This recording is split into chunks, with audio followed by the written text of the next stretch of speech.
ಎಲ್ರಿಗೂ ನಮಸ್ಕಾರ. Welcome back to Harshitha vlogs. ಎಲ್ಲರೂ ಹೇಗಿದ್ದೀರಾ? ಐ ಹೋಪ್ ಎಲ್ಲರೂ ಚೆನ್ನಾಗಿದ್ದೀರಾ ಅಂತ ಅಂದ್ಕೊಂಡಿದ್ದೀನಿ. ಇವತ್ತಿನ ವ್ಲಾಗ್ ಏನಪ್ಪ ಅಂತಂದರೆ, ನೀವು ಆಲ್ರೆಡಿ ತಮ್ನೇನಲ್ಲಿ ನೋಡಿರ್ತೀರಾ, ನಾವು ಮಂತ್ರಾಲಯಕ್ಕೆ ಹೋಗ್ತಾ ಇದ್ದೀವಿ. ಬ್ಯಾಂಗ್ಳೂರ್ ಟು ಮಂತ್ರಾಲಯ ಹೋಗೋಕ್ಕೆ ಲಾಂಗ್ ಜರ್ನಿ ಆಗುತ್ತೆ ಅಂತ ಹೇಳಿಬಿಟ್ಟು ನಾವು ನಮ್ಮ ಊರಿಗೆ ಹೋಗಿ ಸ್ಟೇ ಆಗಿಬಿಟ್ಟು ನಾಳೆ ಬೆಳಗ್ಗೆ ಮಂತ್ರಾಲಯಕ್ಕೆ ಹೋಗೋಣ ಅಂಥೇಳಿ ಇವತ್ತು ನಾವು ನಮ್ಮ ಊರಿಗೆ ಹೋಗಿ ಸ್ಟೇ ಆಗ್ತೀವಿ. ನಾಳೆ ಬೆಳಗ್ಗೆ ಮಂತ್ರಾಲಯಕ್ಕೆ ಹೋಗ್ತೀವಿ. ಸೊ ಯಾರು ಕೂಡ ಈ ವಿಡಿಯೋನ ಸ್ಕಿಪ್ ಮಾಡಬೇಡಿ, ಕಂಪ್ಲೀಟ್ ವ್ಲಾಗ್ ನೋಡಿ, ನಿಮಗೂ ಕೂಡ ತುಂಬಾ ಇನ್ಫಾರ್ಮೇಷನ್ ಸಿಗುತ್ತೆ. ಯಾರೆಲ್ಲ ಮಂತ್ರಾಲಯಕ್ಕೆ ಹೋಗಬೇಕು ಅಂತ ಪ್ಲ್ಯಾನ್ ಮಾಡ್ತಿದ್ದೀರೋ ಅವ್ರಿಗೆ ಈ ವಿಡಿಯೋ ತುಂಬಾ ಯೂಸ್ಫುಲ್ ಆಗುತ್ತೆ. ನಾವಿನ್ನೇನು ತುಮಕೂರು ರೀಚ್ ಆದ್ವಿ. ಹಾಗೆಯೇ ನನ್ನ ಹಸ್ಬೆಂಡ್ಗೆ ಸ್ಟೇರಿಂಗ್ ಸ್ವಲ್ಪ ಟೈಟ್ ಅನ್ನಿಸ್ತಾ ಇತ್ತಂತೆ. ನಾವು ಲಾಂಗ್ ಜರ್ನಿ ಹೋಗೋದ್ರಿಂದ ಸ್ವಲ್ಪ ಚೆಕ್ ಮಾಡಿಸ್ಬೇಡ, ರಿಸ್ಕ್ ಬೇಡ ಅಂತ ಹೇಳಿಬಿಟ್ಟು ನಿಯರ್ ಬೈ ಹೊಂಡೈ ಶೋರೂಮ್ಗೆ ಬಂದಿದ್ದೀವಿ.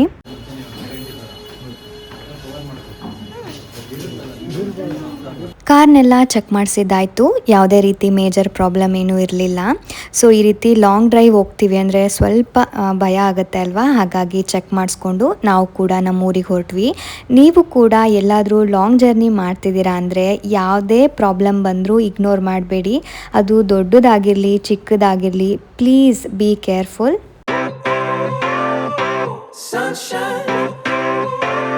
ಸೊ ನಾವು ನಮ್ಮ ಊರಿಗೆ ಕೂಡ ರೀಚ್ ಆದ್ವಿ. ರೀಚ್ ಆಗೋಷ್ಟರಲ್ಲಿ 6:37 ಆಗೋಗಿತ್ತು.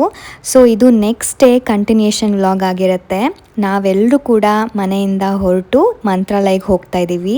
ನಮ್ಮ ಊರಿಂದ ಮಂತ್ರಾಲಯ ಅರೌಂಡ್ 256 ಕಿಲೋಮೀಟರ್ಸ್ ಆಗುತ್ತೆ.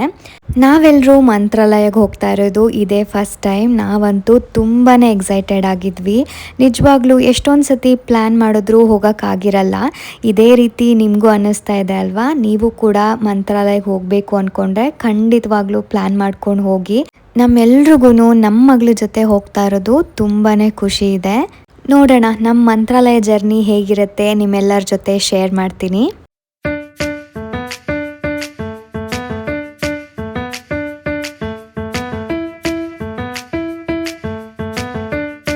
ಎಲ್ಲರೂ ಬೆಳಗ್ಗೆ ಬೇಗ ಇದ್ದಿರೋದ್ರಿಂದ ಸ್ವಲ್ಪ ಹಶ್ವಾಗಿದೆ ಅಂತ ಹೇಳ್ಬಿಟ್ಟು ನಮ್ಮಮ್ಮ ಇಲ್ಲಿ ಚಿನ್ಕುರುಳಿ ಕೊಡ್ತಾ ಇದ್ದಾರೆ.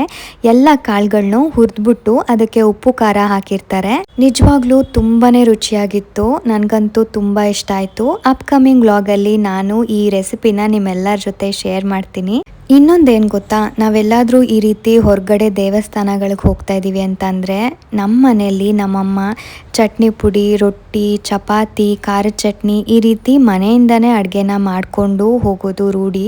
ಯಾಕಂದರೆ ನಾವು ಹೋಗೋ ರೂಟಲ್ಲಿ ಹೋಟೆಲ್ಸ್ಗಳು ಇರುತ್ತೋ ಇರಲ್ವೋ, ಒಂದು ವೇಳೆ ಹೋಟೆಲ್ಸ್ಗಳಿದ್ರೂ ಅದರಲ್ಲಿ ಫುಡ್ ಹೇಗಿರುತ್ತೆ ಅನ್ನೋದು ನಮಗೆ ಗೊತ್ತಿರೋದಿಲ್ಲ.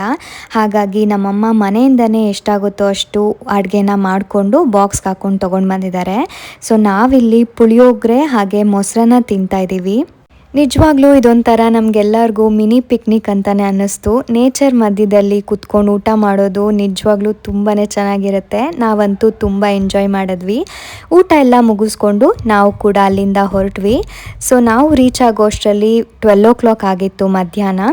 ಸೊ ರೀಚ್ ಆಗಿ ಒಂದು ರೂಮ್ ಕೂಡ ಬುಕ್ ಮಾಡಿದ್ವಿ. ಫ್ರೆಶ್ ಅಪ್ ಆಗಿಬಿಟ್ಟು ದೇವಸ್ಥಾನಕ್ಕೆ ಬರೋಣ ಅಂಥೇಳಿ ಇವಾಗ ರೂಮ್ ಹತ್ರ ಹೋಗ್ತಾ ಇದ್ದೀವಿ.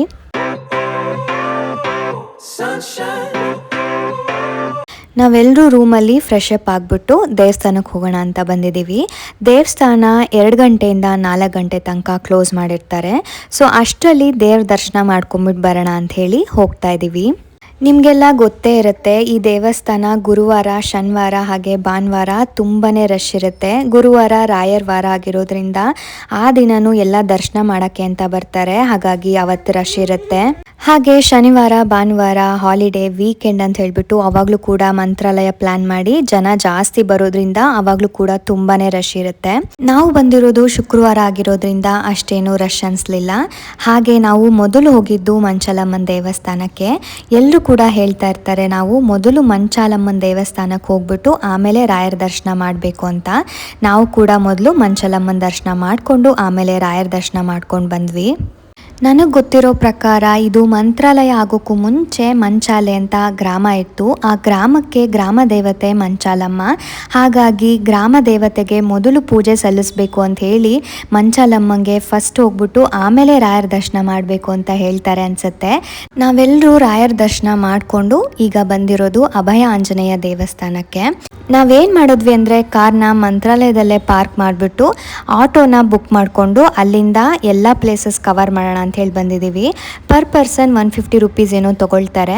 ಕಾರಲ್ಲಿ ನಮಗೆ ಸರಿಯಾದ ಜಾಗಗಳು ಕೂಡ ಗೊತ್ತಿರಲ್ಲ. ನಾವು ಬಂದಿರೋದು ಫಸ್ಟ್ ಟೈಮ್ ಆಗಿರೋದ್ರಿಂದ ನಮಗೆ ಯಾವ್ಯಾವ ಪ್ಲೇಸಸ್ ಎಲ್ಲಿದೆ ಅಂತ ಅಷ್ಟಾಗಿ ಗೊತ್ತಿರಲ್ಲ. ಮ್ಯಾಪ್ಗಳು ಹಾಕ್ಕೊಂಡು ಹೋಗೋದು ತುಂಬ ಕಷ್ಟ ಆಗುತ್ತೆ. ಹಾಗೆ ಪಾರ್ಕಿಂಗ್ ಪ್ರಾಬ್ಲಮ್ ಇರುತ್ತೆ ಅಂತ ಹೇಳಿಬಿಟ್ಟು ನಾವು ಆಟೋನ ಬುಕ್ ಮಾಡ್ಕೊಂಡ್ವಿ. ನಿಜವಾಗ್ಲೂ ಇದು ಒಳ್ಳೆ ಆಪ್ಷನ್. ನೀವು ಕೂಡ ಇದೇ ರೀತಿ ಮಾಡಿ. ಹಾಗಾಗಿ ಎಲ್ಲ ಪ್ಲೇಸಸ್ನ ನೀವು ನೋಡ್ಬೋದು.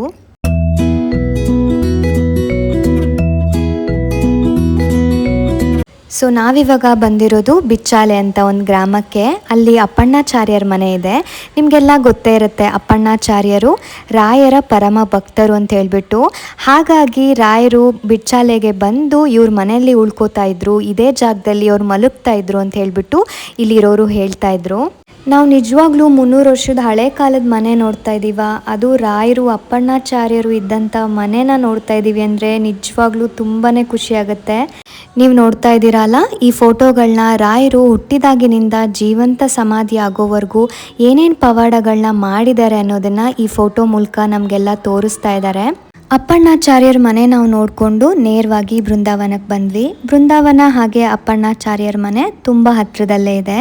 ಅದೇನೋ ಗೊತ್ತಿಲ್ಲ, ಬೃಂದಾವನನ ನಾವು ಎಂಟರ್ ಆದ ತಕ್ಷಣವೇ ನಮ್ಮೆಲ್ಲರಿಗೂ ಒಂಥರ ಪಾಸಿಟಿವ್ ವೈಬ್. ನಿಜವಾಗ್ಲೂ ಇದನ್ನು ಜಸ್ಟ್ ಎಕ್ಸ್ಪ್ರೆಸ್ ಮಾಡೋಕ್ಕಾಗಲ್ಲ, ನೀವಾಗೆ ನೀವು ಎಕ್ಸ್ಪೀರಿಯನ್ಸ್ ಮಾಡಬೇಕು. ಯಾರೆಲ್ಲ ಮಂತ್ರಾಲಯಕ್ಕೆ ಬರ್ತೀರೋ ಒಂದು ಸರಿ ಬೃಂದಾವನನ ವಿಸಿಟ್ ಮಾಡಿ. ಬೃಂದಾವನದ ಪಕ್ಕದಲ್ಲೇ ತುಂಗಭದ್ರಾ ನದಿ ಹರಿಯೋದು ನಿಮಗೆಲ್ಲ ಗೊತ್ತೇ ಇರುತ್ತೆ. 2009ರಲ್ಲಿ ತುಂಗಭದ್ರಾ ನದಿ ಏನಿದೆ ಅದು ಪ್ರವಾಹ ಬಂದು ಇಡೀ ಮಂತ್ರಾಲಯನೇ ಮುಳುಗೋಗುತ್ತೆ. ಆ ಪ್ರವಾಹ ಏನಿದೆ ಅದು ಬೃಂದಾವನದ ತನಕ ಬಂದು ನಿಂತ್ಕೊಳ್ಳುತ್ತೆ. ಹಾಗೆಯೇ ಈ ಜಾಗದಲ್ಲಿ 1200 ಸಾಲಿಗ್ರಾಮಗಳಿದ್ದಾವೆ. ನಿಮಗೆ ಒಂದು ಸಾಲಿಗ್ರಾಮದ ಶಕ್ತಿ ಏನು ಅಂತ ಗೊತ್ತಿರುತ್ತೆ. ಅದೇ ರೀತಿಯೇ 1200 ಸಾಲಿಗ್ರಾಮಗಳ ಶಕ್ತಿ ಈ ಸ್ಥಳದಲ್ಲಿದೆ. ಹಾಗಾಗಿ ಒಂದ್ಸರಿ ಈ ಪ್ಲೇಸ್ಗೆ ವಿಸಿಟ್ ಮಾಡಿ.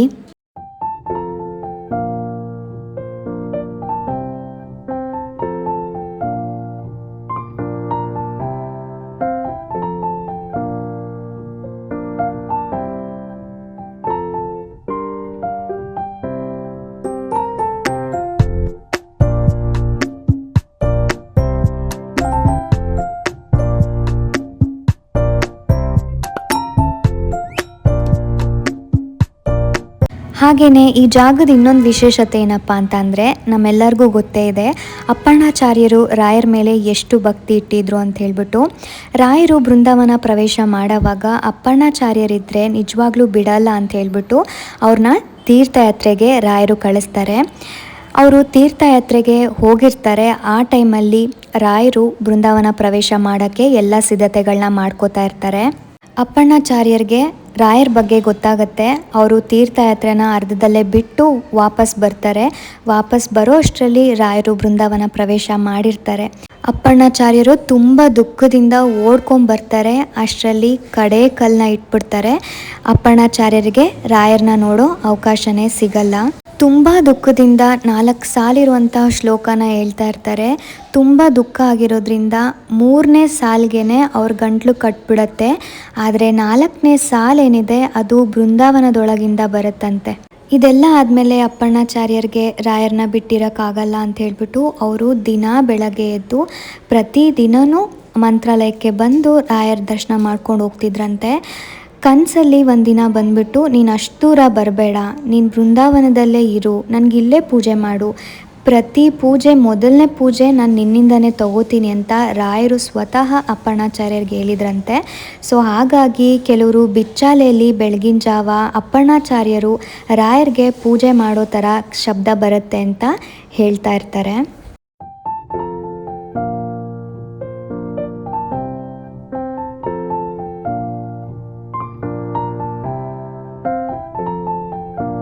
ರಾಯರ್ ಬಗ್ಗೆ ಹಾಗೆ ಈ ಸ್ಥಳಗಳ ಬಗ್ಗೆ ನನಗೇನು ಗೊತ್ತಿದೆ ಅದನ್ನು ನಿಮ್ಮ ಜೊತೆ ಶೇರ್ ಮಾಡಿದ್ದೀನಿ. ಇದರಲ್ಲಿ ಏನಾದರೂ ಸಣ್ಣ ಪುಟ್ಟ ತಪ್ಪುಗಳಿದ್ರೆ ದಯವಿಟ್ಟು ಕ್ಷಮಿಸಿ. ಸೆಕೆಂಡ್ ಪಾರ್ಟ್ ಏನಿದೆ ನಾನು ಅದನ್ನು ನೆಕ್ಸ್ಟ್ ವ್ಲಾಗಲ್ಲಿ ಅಪ್ಲೋಡ್ ಮಾಡ್ತಿದ್ದೀನಿ. ಸೊ ಐ ಹೋಪ್ ಈ ವಿಡಿಯೋ ನಿಮ್ಮೆಲ್ಲರಿಗೂ ಇಷ್ಟ ಆಗಿದೆ ಹಾಗೆ ಇನ್ಫಾರ್ಮೇಟಿವ್ ಆಗಿದೆ ಅಂತ ಅಂದ್ಕೊಂಡಿದ್ದೀನಿ. ಯಾರೆಲ್ಲ ನನ್ನ ವ್ಲಾಗ್ನ ಫಸ್ಟ್ ಟೈಮ್ ನೋಡ್ತಾ ಇದ್ದೀರಾ ಪ್ಲೀಸ್ ಸಬ್ಸ್ಕ್ರೈಬ್ ಮಾಡ್ಕೊಂಡು ನೋಡಿ. ಐ ಹೋಪ್ ಈ ವಿಡಿಯೋ ನಿಮ್ಮೆಲ್ಲರಿಗೂ ಇಷ್ಟ ಆಗಿದೆ ಅಂತ ಅನ್ಕೋತೀನಿ. ಇಷ್ಟ ಆಗಿದ್ರೆ ಪ್ಲೀಸ್ ಒಂದು ಲೈಕ್ ಮಾಡಿ, ಶೇರ್ ಮಾಡಿ ಹಾಗೆ ನನ್ನ ಚಾನಲ್ಗೆ ಸಬ್ಸ್ಕ್ರೈಬ್ ಕೂಡ ಮಾಡ್ಕೊಳ್ಳಿ. ಮತ್ತೆ ಮುಂದಿನ ವ್ಲಾಗಲ್ಲಿ ಸಿಗೋಣ. Thank you all. ಬಾಯ್.